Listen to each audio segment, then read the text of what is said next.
Thank you for listening and supporting the Daily Memphian. Sign up for one of our many free newsletters and breaking news alerts at dailymemphian.com/email to receive the latest local news stories impacting our community. Our weekly newsletters cover everything from sports to arts and culture, business, food, and more, along with daily updates of all the news we publish each day. Sign up or manage your email preferences at dailymemphian.com/email.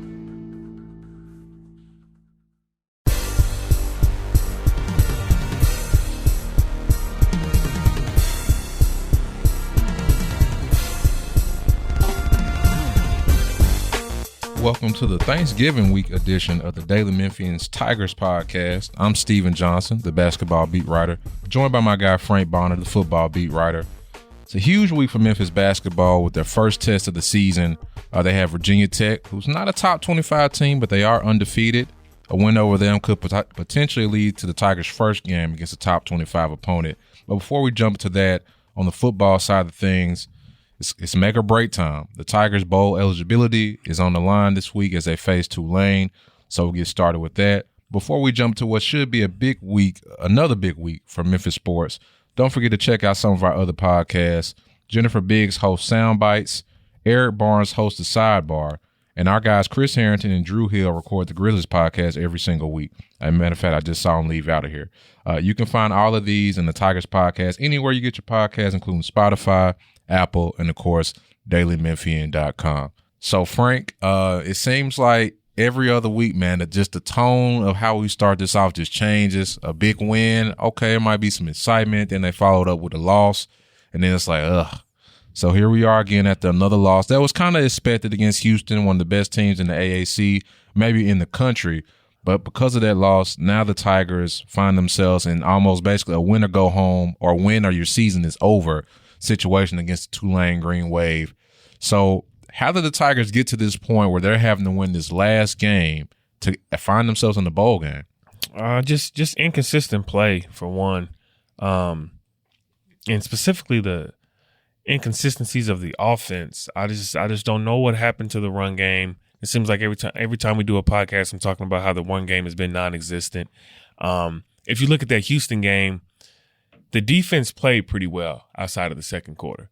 So you can't blame it on the defense. I know earlier in the year, folks were, talking about the defense, but I think it just boils down to the inconsistent play of the offense. Now, you can't, negate that they've had some injuries. Obviously, Calvin Austin is battling through a significant injury. But outside of that, you got to find a way to get some type of momentum and score some points from your offense. So I think that's kind of been the story of this season is the offense. You just don't know what type of offense you're going to get from them from week to week. And I think we've talked about this a little bit before, but offense has been kind of the reason Memphis has gotten to this point of where it's at. And I think for most fans, less than even the results, the fact that the offense has been so inconsistent might be even more frustrating than the win-loss record. So is there a way, is Tulane an opponent that you could see the offense maybe finding some life and kind of getting back to what Tigers fans are used to? Yeah, I think it has to be. Tulane is near the bottom of the country in points allowed per game. And so the odds are in your favor that you can kind of get going against a Tulane team that hasn't beat you in ages here in Memphis. And so, if you can't get it going against a Tulane defense that has struggled to stop teams from scoring points, then when can you get it going? That's a good point. And I think it is interesting that once again, the Tigers defense last year, they were shaky in the first half of the season. Second half, they look like a pretty good unit. It looks like they're starting to round into form. We saw what they did against SMU. You think they play relatively well against Houston and things of that nature. So what do you think has kind of just changed from the defense that's kind of allowed them maybe to kind of take a step forward over these last few weeks, even though their last week did result in a loss? Well, I think for one, the residual impact of playing well breeds more confidence, and when you play with confidence, you just automatically kind of play better. But in terms of X's and O's, I think it's that defensive line getting pressure on the quarterback. Before they get back there and they couldn't get the quarterback down. We've seen interceptions happen now turnovers happen for this defense that they didn't do before. I think it all starts with the pressure that those guys up front are able to get on the quarterback and kind of make some things happen. And that's just kind of snowballed into them playing better. And so I think, the one thing I'll say about this defense is I know I wasn't here last year, but I know they struggled early last year and then started playing well towards the end of the year. Same type of situation here. I think the next step for this defense is you've got to start and finish the season playing consistently well. Yeah, and I think overall the defense and the leaders on the defense would probably say this year was probably a disappointment because they said they wanted to be, before you got here, they had dreams of being top 25 in the country, being the best in the AAC. We know that's not going to happen, but it looks like they have made those strides. And Tulane was a team, they took it to Memphis last year in New Orleans, so they come to Memphis. When you look at the Tulane offense, I know last year they were kind of running kind of this weird kind of hybrid spread. They weren't afraid to do like some regular option, like maybe like wishbone and stuff like that. When you look at them now, what kind of stands out about them? I think, well, for one, I mean, you look at their record, right? And so you think that they don't have an explosive offense or offense that can put up points or so on, but they've got they've got three different running backs that are over 300 yards, not over 300, but over 500 yards in rushing. And so when you have two different running backs that can carry the ball, it can kind of put the defense on its heels if you're Memphis in terms of which running back you're going to go with, especially when this Memphis defense has struggled defending third downs. So if you've got a running back who can pick up 3, 4, 5 yards here and there, both of them are averaging over 4 yards per carry. I think that can kind of keep this defense on the field, which hasn't really worked out for Memphis too well. On the offensive end, I know Calvin probably will. Well, let me not say that. He might play, but he probably won't be 100% even if he does play. Who can this offense turn to really help open things up? Because I think at a certain point, no matter how good Calvin is, sometimes it feels like the offense, especially big plays, are really dependent upon him. So anytime you just kind of have like a one-man offense, I think that's not in your advantage. So is there a guy that can really step up in this last game that could kind of give the offense the jump start they need, basically? Yeah, I think I would like to see, in terms of the passing game, whether it's Eddie Lewis or Sean Dykes, but I think somebody in that passing game has to kind of help pick up the slack from Calvin Austin. If you look at the Houston game, every time he went in, they went his way, which you could say is a positive, but it's also a negative because you're telling Houston where you're throwing the ball every time Calvin comes in the game.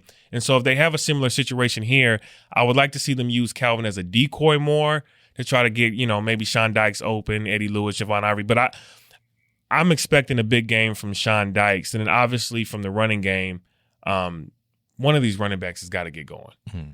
And it doesn't really matter which one it is, but somebody on that running back locker in that running back room has got to jumpstart this offense.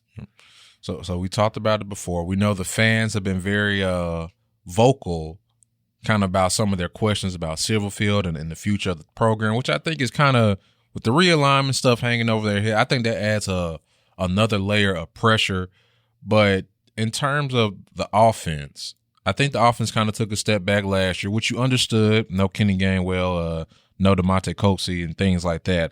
But with the way it's looked this year, how much pressure is there on, say, a Kevin Johns for this offense, and hopefully if you win a bowl game, to kind of start looking like some of these past offenses? Because we know that it's not sometimes just about how you win or lose. It's about what you do and how it looks. So how much pressure is there going to be on the offense, not only to win the game, but I don't want to say save a job, but it might be something to be a consideration if the offense kind of continues to look as is. I know that's a long-winded question, but how much pressure is there on the offense this on Saturday? Yeah, I think honestly, I think it's a lot of pressure. Because people are going to try to pinpoint what went wrong with this season, and the first thing you're going to look at is the offense. And so I think there's a lot of pressure on this offense. The offensive coaching staff to show that they can make this offense be productive. because it really hasn't been for a large amount of this season. And so I think there's a lot of pressure to win this game and then to do it on a bigger stage in a bowl game to show that there's still things that this offense can do, because we haven't seen it for a large part of this year.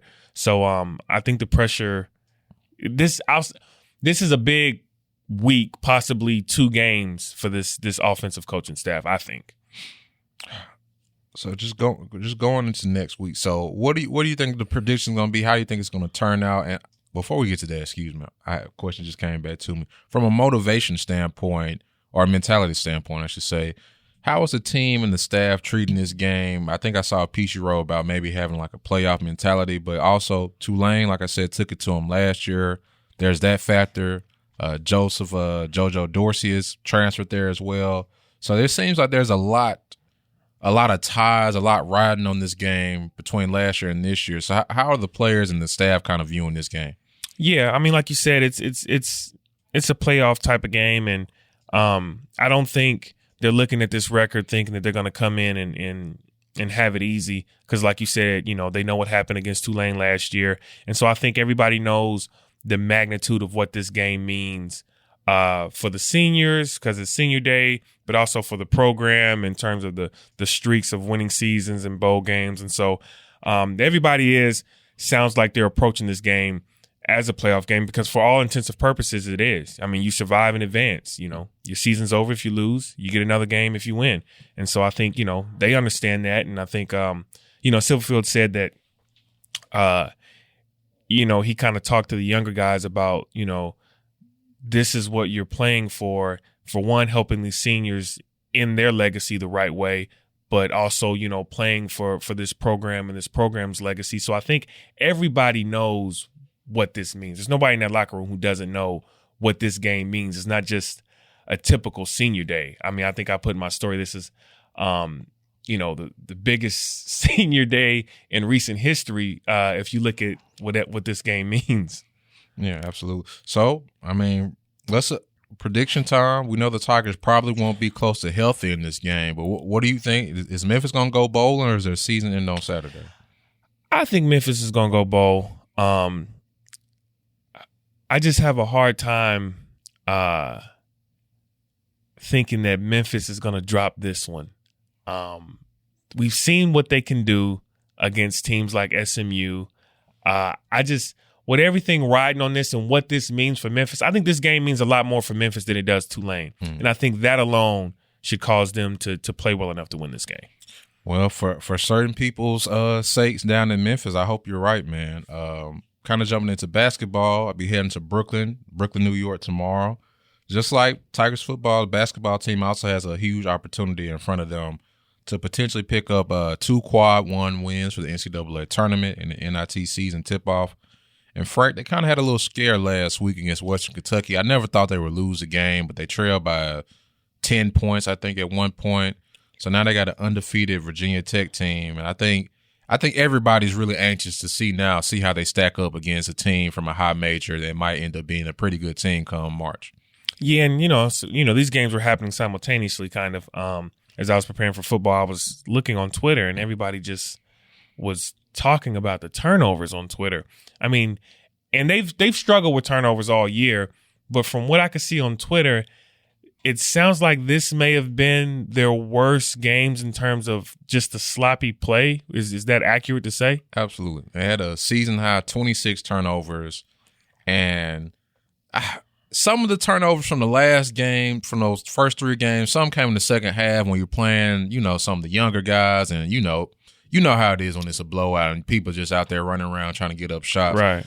But with this one, it was a heated game. It was close. At one point, it looked like the Tigers were going to take off in the first half. Within the turnovers, man, Western Kentucky scored 38 points in the first half. 19 came off turnovers. So the Tigers were literally giving their offense life. And it was just some of the turnovers, man, talking about, I'm on the baseline, opposite corner. I'm trying to chunk it all the way across, almost up to the half-court line to a player on the other side. We got a fast break, and I'm trying to dime it through 2 guys, and it rolls out. It was just so – it was bad. It was bad, and there was a reason that I think the social media world was kind of really upset and really questioning what was going on. But in the end, they settled down somewhat, really locked in, and kind of won, I think, the final 20 or so minutes by 20 points. So when they locked in, they looked much better than they did starting off. Now, I know, Jalen had a good game, but on the other end, Amani struggled. Struggling against a team that isn't necessarily like a Virginia Tech that they're getting ready to go against. Does that concern you at all for Amani, or you just chuck it up as one bad game, move on? No, I just kind of chuck it up as one bad game. And the way the game played out, it was hard for really anybody except the big man, Jalen, and DeAndre had a solid game as well, too.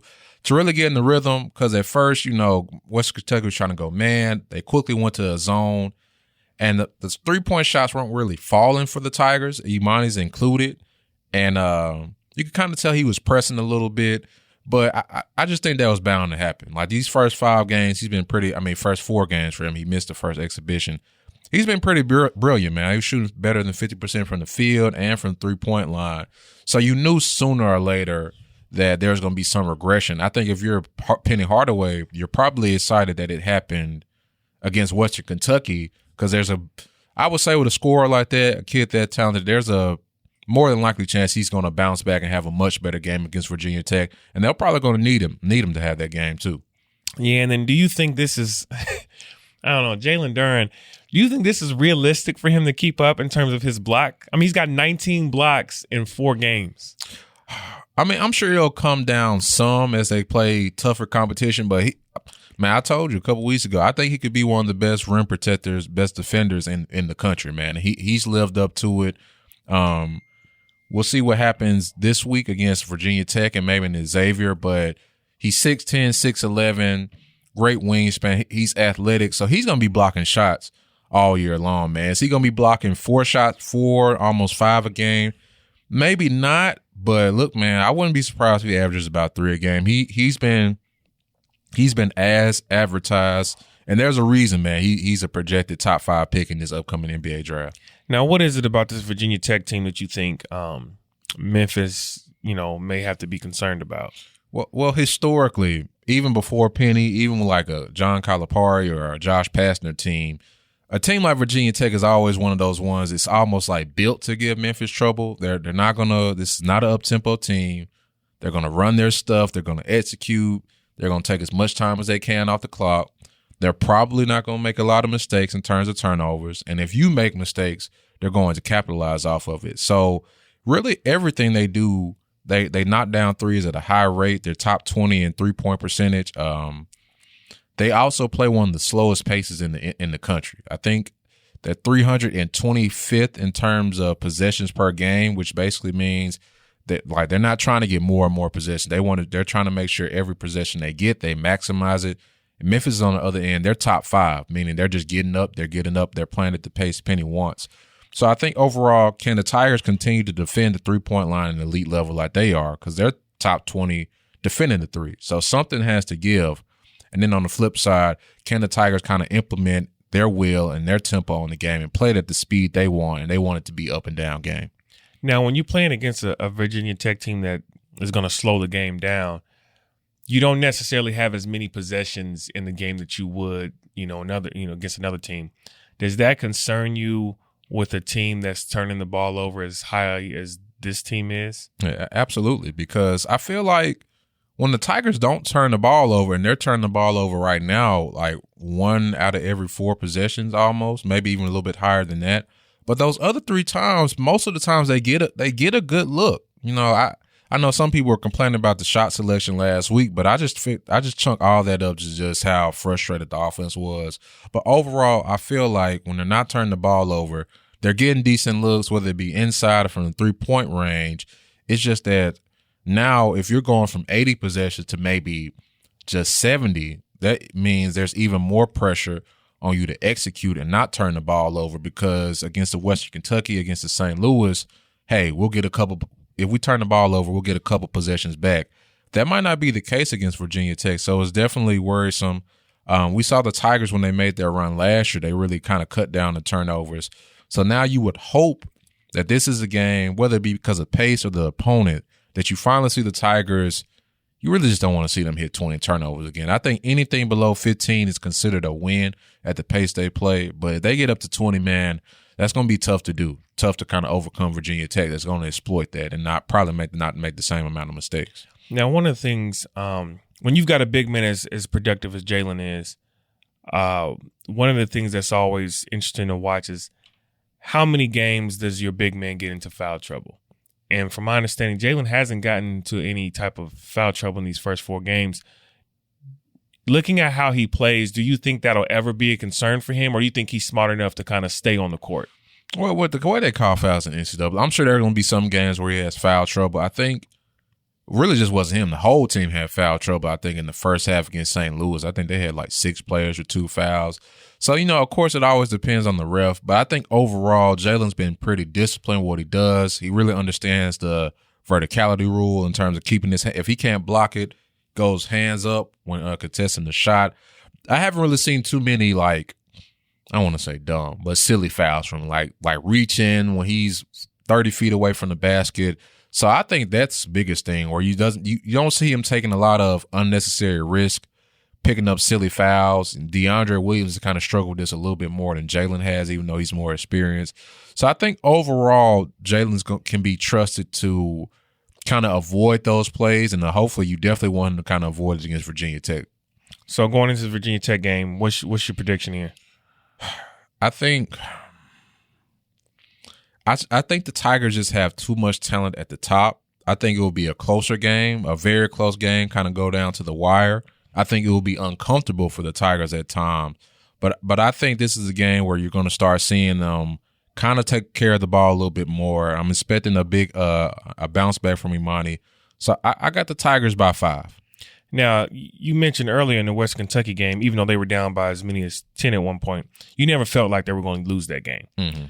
Do you anticipate feeling like that in Virginia Tech where, if they don't do something here, Virginia Tech could steal this one? Do you anticipate being in a moment where you feel like Virginia Tech has a legitimate shot at stealing this game? I do for sure, but I think for them, it'll probably either depend on the time, or if Virginia Tech gets up like 16, 18 points, Memphis can score in a hurry. We know the 3-point shooters they have, but I think it'll be tough to kind of overcome a deficit of that magnitude. But, Virginia Tech has like an 8-point lead at some time or anything like that. I think they could battle back from that, just from the amount of 3-point shooters they have, the way they play defense. It's nothing for them to kind of go on a quick 8-0, 10-0 burst. So as long as they don't let Virginia Tech build up too much of a lead, we're talking like close to 20 points, I think the Tigers, even if they start slow in that game, by the time the buzzer sounds, they can kind of overcome Virginia Tech if they play discipline. We got an interesting week. I mean, we got the men's basketball looking to see how they can build on their season, and then we got football trying to save their season. So we'll see what how this week goes for both programs. Thanks y'all for joining us. We'll see y'all next week.